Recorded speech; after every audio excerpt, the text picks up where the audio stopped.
Welcome to the session on Western aesthetics from Greek to Renaissance.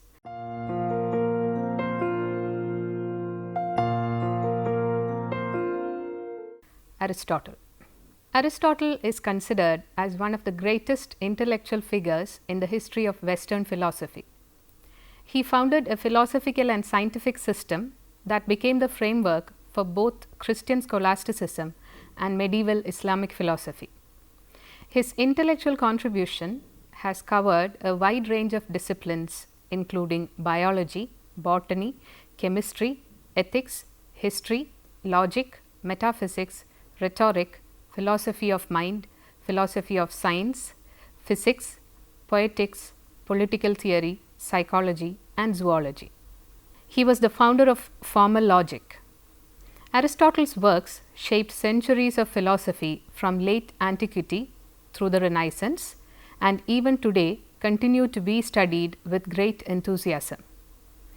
Unlike Plato, Aristotle proceeded less metaphysically and more scientifically to investigate the phenomena of beauty by a careful analysis of the principles of art.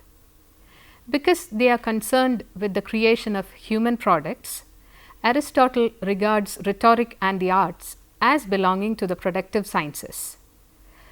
The principal source of our knowledge of Aristotle's aesthetic and literary theory is the Poetics.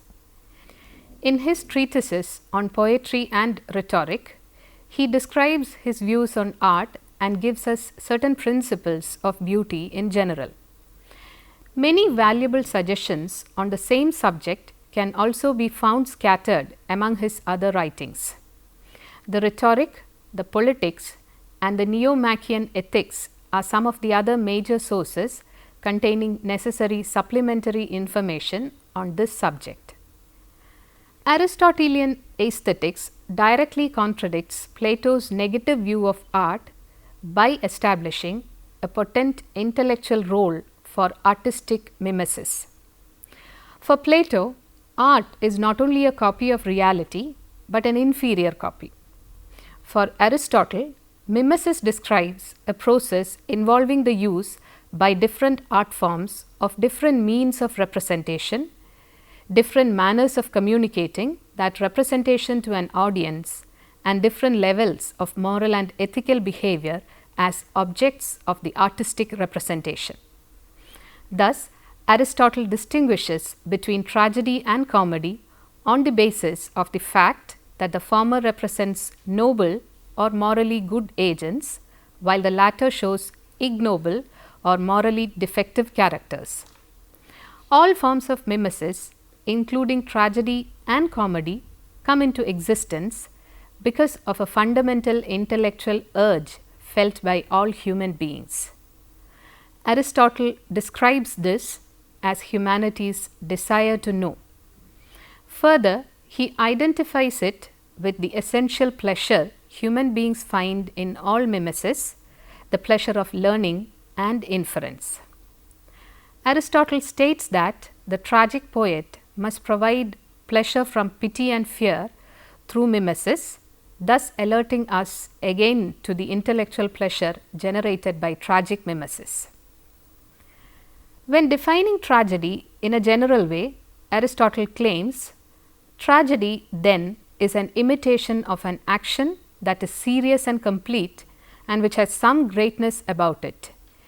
It imitates in words with pleasant accompaniments, each type belonging separately to the different parts of the work. It imitates people performing actions and does not rely on narration. It achieves through pity and fear the catharsis of these sorts of feelings. Unfortunately, Aristotle is not completely forthcoming on the question of the function of tragedy. One clue towards his attitude comes from a passage in which he differentiates tragedy from historical writing. He asserts that poetry is more philosophical and more significant than history, because its goal is the representation of that which is universal, while history has the expression of the particular as its object. In characterizing poetry as more philosophical, universal, and momentous than history, Aristotle directly contradicts Plato's derogation of art as an inferior appeal to human emotions. In the Poetics, he tells us that the objects to be imitated by the poet are of three kinds. First, those things or events which have been or still are. Second, the things which are said to be and seen probable.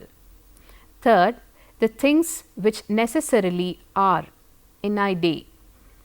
As Schassler supposes, the last one points to the ideal character of imitation as opposed to mere copying of individual objects or events, and accounts for the exalted value assigned to it by Aristotle. He also distinguishes two varieties of the poetic imagination: the easy and versatile conceptive power of a man of natural genius, and the more emotional and lively temperament of an inspired man. Aristotle on art. It is difficult to find a complete classification of the fine arts in the writings of Aristotle, and it is also doubtful how far his principles are to be taken as applicable to other than the poetic art. He seems, however, to distinguish poetry, music, and dancing, all of which are supposed to imitate some element of human nature, some feeling or action by the means they employ, namely rhythm, harmony, melody, and vocal sound. Painting and sculpture are spoken of as imitative arts, but their special aims are not defined. Architecture seems ignored by Aristotle as non-imitative. Aristotle defines the end of tragedy as the effecting of a purification of passions by means of pity and fear. This is perhaps the point of greatest interest for aesthetics in the whole of his theory of poetry. This process of purification is known as catharsis. Whereas Plato thought that art forms engaged the emotions of the viewers and corrupted their appreciation of the truth, Aristotle thought that tragedy was cathartic. The audience identifies with the characters through sympathy and thereby relieves their fear and grief over the tragic events. The viewer of tragic plays, liberated from such intense emotions, regains his tranquility. Catharsis is undoubtedly a key concept in Aristotle's Poetics.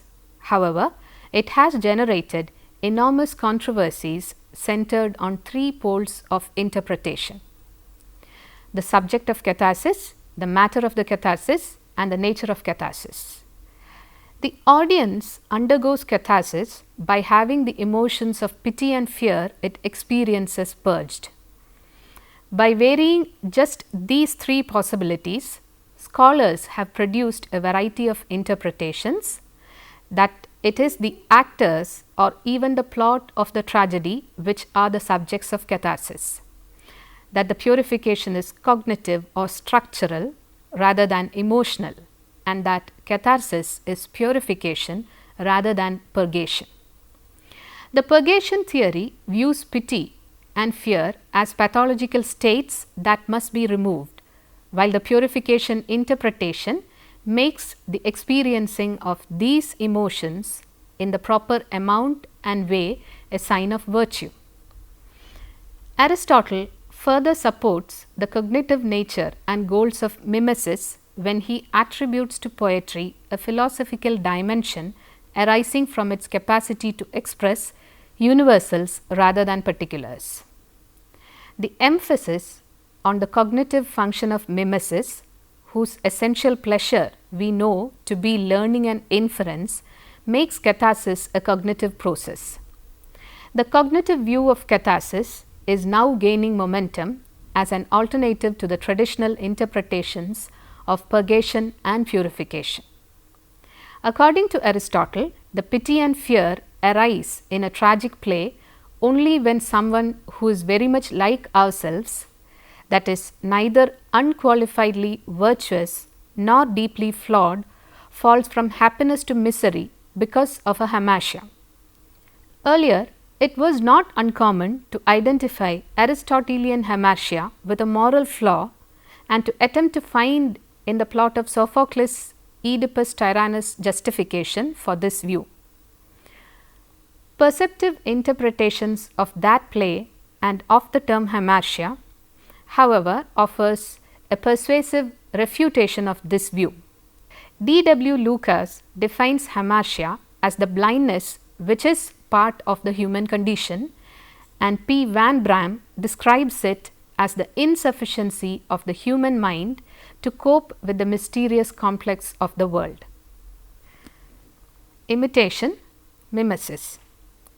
The second main concept of the Poetics, imitation or mimesis, has also been debated extensively. Aristotle thinks that imitation is a deeply ingrained human proclivity. He believes that mimesis is natural. We engage in imitation from an early age, already in language learning by aping adult speakers as we learn, and then also later in the acquisition of character by treating others as role models. In both these ways, we imitate because we learn and grow by imitation, and for humans, learning is both natural and a delight. This same tendency in more sophisticated and complex ways leads us into the practice of drama. But in Aristotle's differentiation of tragedy from history, tragedy does not get down merely to copy what is seen around. As we engage in more advanced form of mimesis, imitation gives way to representation and depiction. It speaks of what might be, engages universal themes in a philosophical manner, and enlightens an audience by its depiction. So, although mimesis is at root simple imitation, as it comes to serve the goals of tragedy, it grows more sophisticated and powerful, especially in the hands of those poets able to deploy it to good effect. In The Aesthetics of Aristotle, G. L. Raymond writes, "In what sense then did Aristotle use the word? There may be two answers to this. He may have used it in a similar sense to our own, but have given the word a broader application than we do. He may have used it to indicate the copying not merely of a whole product to which we refer when we use the term, but to indicate the copying of any small part of a whole product, and therefore of different parts of different whole products, from which parts, when combined together, the artist could secure an entirely new product, a product representing not that which was, but that which appeared to be or ought to be."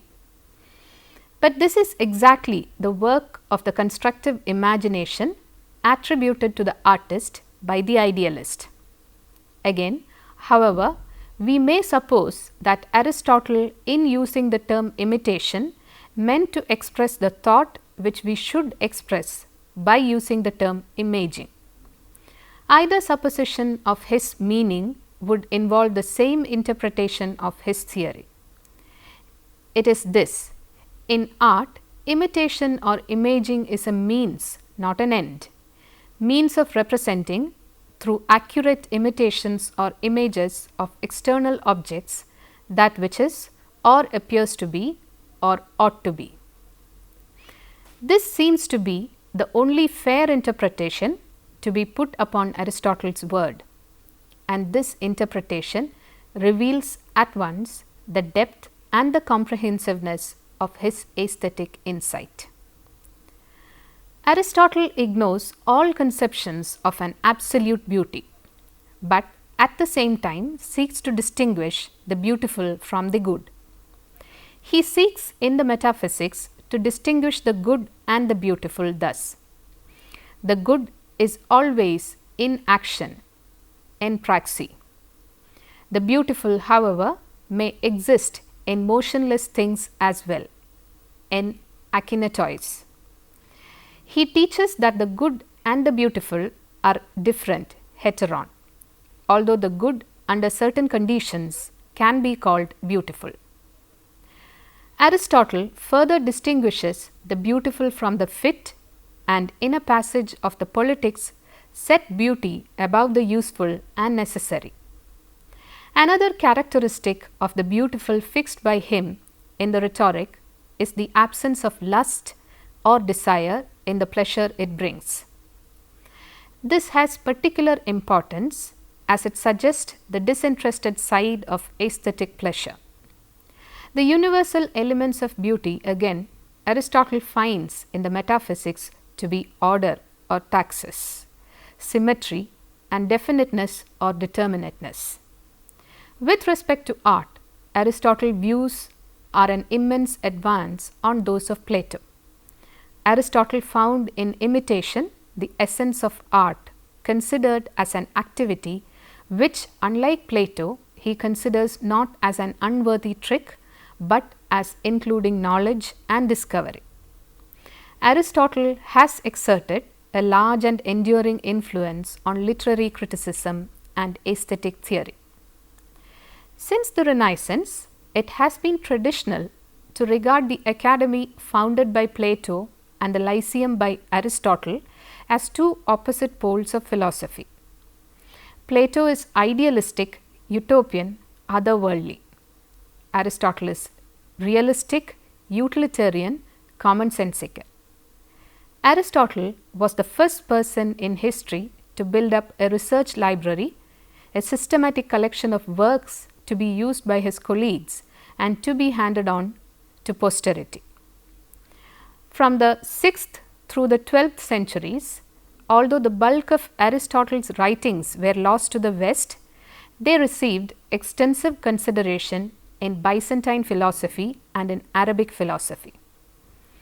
Among Aristotle's greatest exponents during the early period of his reintroduction to the West, Albertus Magnus and above all his student Thomas Aquinas sought to reconcile Aristotle's philosophy with Christian thought.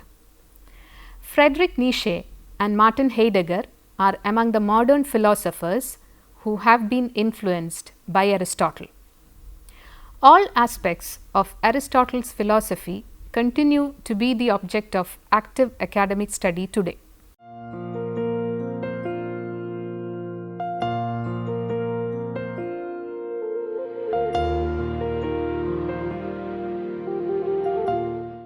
Questions.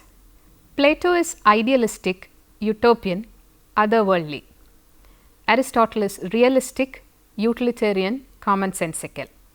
Establish the argument. Second, catharsis is undoubtedly a key concept in Aristotle's Poetics. Explain. Here are some books for your reference.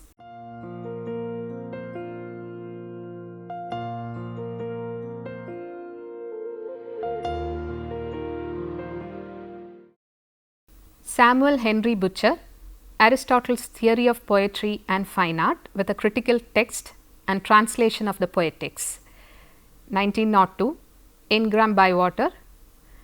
Second, Aristotle on the Art of Poetry, 1909, Leon Golden and O.B. Samuel Henry Butcher. Aristotle's Poetics, a translation and commentary for students of literature, 1981, D.W. Lucas. Aristotle Poetics, 1968, P. Van Bram. Aristotle's Use of Hamartia, Classical Quarterly 6, 1912. Donald Kesey on some recent interpretations of catharsis, The Classical World, 72, 1979. Hope you enjoyed the session. We'll meet again with another topic in the next session. Till then, bye.